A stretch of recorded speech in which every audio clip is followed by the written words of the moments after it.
sa kanilang karagatan. Nagmumula ang ilan sa pinaka-natatangi at pinakamasarap na seafood sa Pilipinas.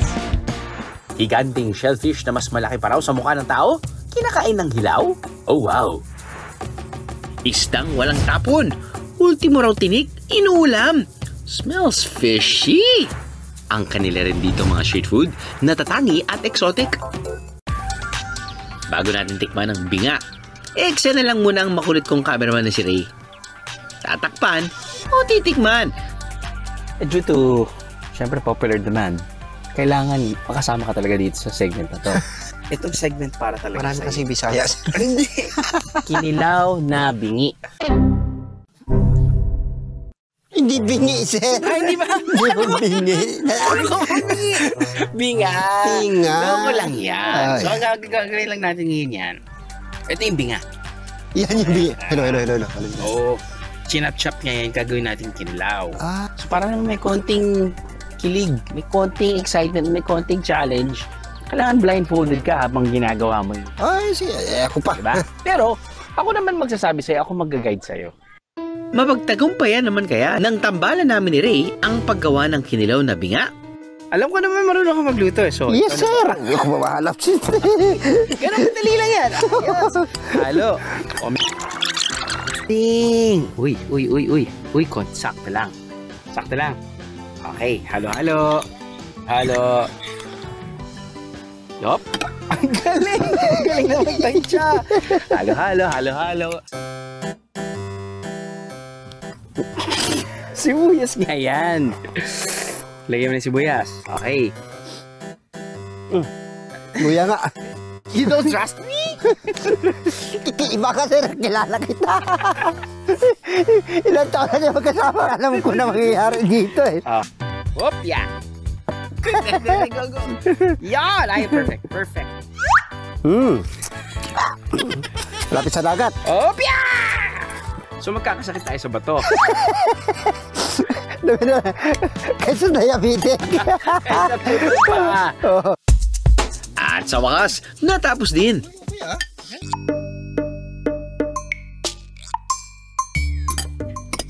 Okay, next. Lasa. Maalat dahil ang dami mong nilagay. Ang hatol is a fail. G naman kasi si Ray sa asin.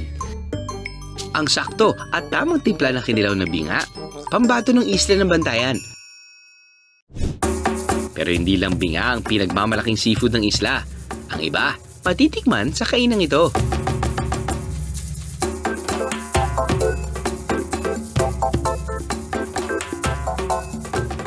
Then marami kaming specialty ng mga seafoods. Kung anong gusto nyong luto, kaya namin isi-serve sa inyo. Fresh from the sea.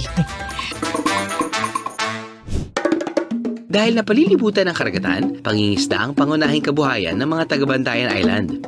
At ang isa sa kanilang pinakasikat na produkto rito, ang dried fish na kung tawagin nila, buwad. Iba't ibang klase ng buwad ang matitikman dito. Pero ang malaking patok daw sa mga bihero, ang buwad na malaman. Kumpara sa daing, ibinibilad lang ito ng 1 hanggang 2 oras kaya hindi gaano natutuyo. Hindi rin ito ganoon kaalat. Ang tawag nila rito, labtingaw.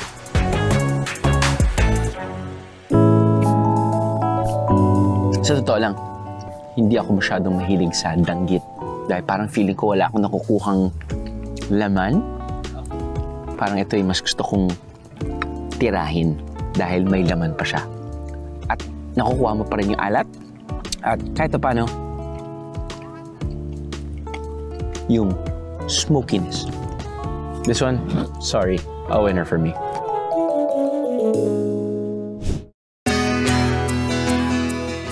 Ang sarap ng daing dito, sagad to the bones. Dahil kahit ang tinik, pwede pang ulamin. Fishbone chips ang produktong ginagawa ni na Miriam. Gawa ito sa subagyo o filefish dahil isa ito sa masaganang nahuhuli sa lugar. At para masigurong walang masasayang, pati tinik, naisip nilang pakinabangan. Sa paggawa nito, kinakailangan muna tanggalin ang ulo at buntot ng subagyo.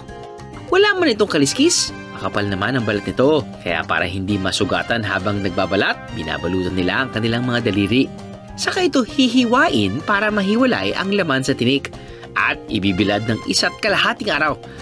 Ang tinik na dati diretso sa basurahan, ngayon ay diretso na sa palengke at pinagkakaguluhan. At parang nabunutan ng tinik sa dibdib si Miriam nang dahil kasi sa tinik kahit paano guminhawa ang buhay niya.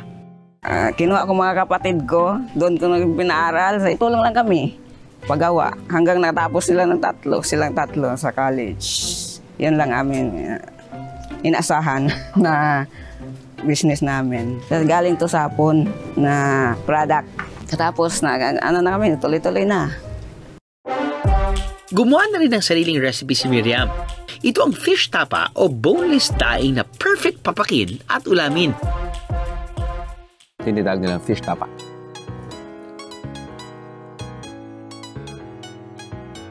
I have to say, where have you been all my life?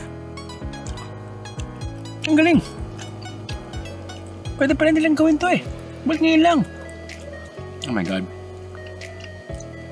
Sobrang panalo to para sa pasalubong or even for personal consumption, I swear to God. Oh my goodness.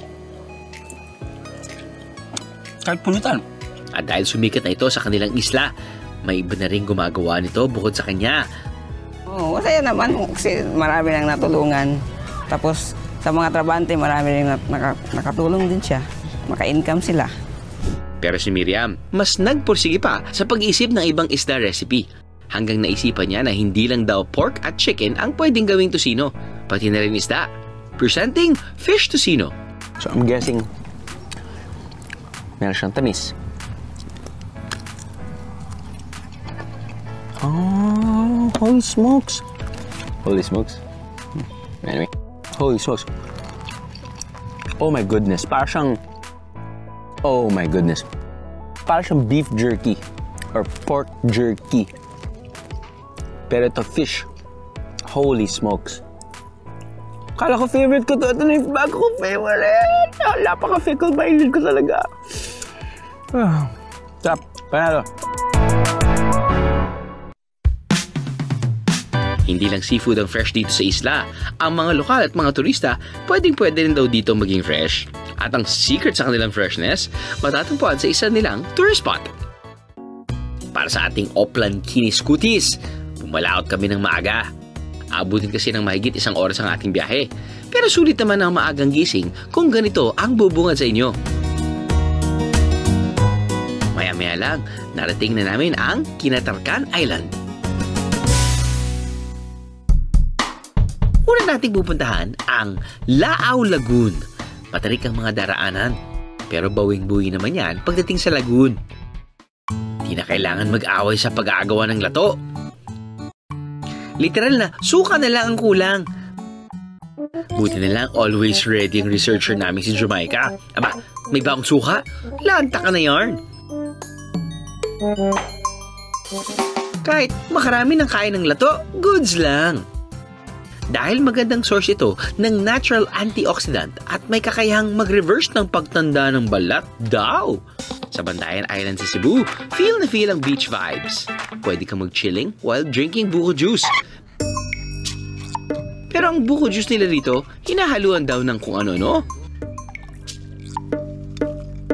Dalawang meaning yon dito sa Cebu, no? Dito sa Visayas, mga leftover food yung lamaw. It's a buko juice na pinaghalo-halong ingredients. Originated po siya dito sa Visayas at doon sa Mindanao. Yun yung parating kinakain ng mga farmers natin po. May coconut meat, orange-flavored soda, condensed milk, at biskwit. Ang tawag nila rito, lamaw. Yung purpose bakit nilagyan siya ng biskwit para yung lumapot siya. Pasok naman kaya sa panlasa ng mga turista? Really good. It's not bad. It's a little sweet, but I don't know if I like the biscuit. Perhaps the biscuit's a little too much. Maybe if I didn't have the biscuit, I'm not used to chewing when I drink. Perhaps without the biscuit, I would really like it. I'm not sure about the biscuits, but the rest is really good. Uulit pa kaya sila? Yes, definitely. Yes, I would try it again. Yeah, I would. Pero ito na atang pinaka-extreme sa lahat ng extreme na matitikman sa isla. Kahit na hile-hilera ang nagtitinda ng pagkain ito, palagi pa rin daw nagkakaubusan. Ito ang taguangkan. Gusto kong kinakain yung taguangkan kasi masarap yung lamang loob ng manok. Lahat ng tao dito, yung hanapin namin dito.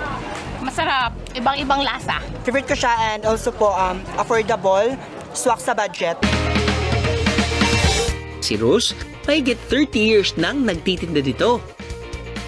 Nag-start ako ng 1994 dito, Santa Fe. Pero galing pa sa lola ko, galing pa sa mama ko, kami talaga ang #1 na nag-barbecue doon sa Bantayan proper. Dito lang sa amin, maraming poultry farms dito sa Bantayan Island. We produced 100 million eggs per day. Yun yung kina-harvest namin dito kasi maraming poultry farm yung Bantayan Island. Dapat walang masayang sa parte ng manok. So lahat ng parts niya na pwedeng makain ay lulutuin. Pagka-prepare namin ng taguangkan, naubos agad. Kulang pa nga eh. Marami pa naghanap. Titikman ko na ang isang sikat na street food sa Bantayan Island.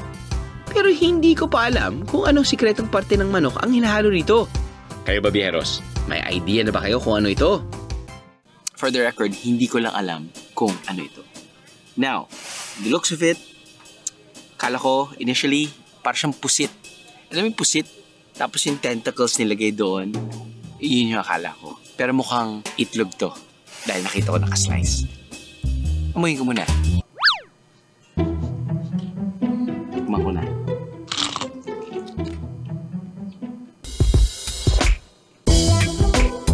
Tama ako. Hard-boiled egg. Yes! Pero gusto kong malaman kung ano itong nakapulupot. Chewy siya. Barbecue yung lasa niya. Kumbaga parang kumakain ako ng pork barbecue. Chewier siya than the usual pork barbecue na kinakain ko. So, hindi ko pa rin alam kung...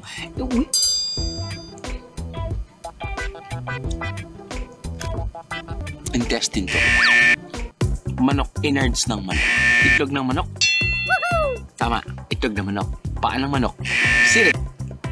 Ovaryo. Anong ovaryo? Ovary! I repeat, ovaryo ng manok. Well, first time ko makakain ng ovaries. Parang hindi naman yata kinakain ng ovaries, pero hindi tayo sa Pilipinas, so lahat kinakain. But it's my first time to try. Pero yung lasa niya, pag nakapikit ako, kinakain ko, parang siyang lasang pork barbecue or chicken barbecue. Pero very distinct nga yung itsura niya. Mano-mano nilang kinukuha ang ovaries ng inahing manok.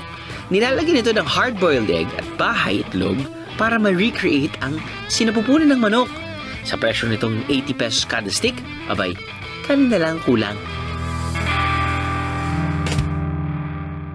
Marami pa nga ibang sikreto ang isla ng Bantayan na naghihintay lang matuklasan. Mula sa kanilang mga tanawin hanggang sa mga pambihirang pagkain. Ngunit walang lihim na habang buhay mababantayan. Lalo na kung ang ganda ng naging karanasan sa isla. Pagpapasapasahan ng mga turista.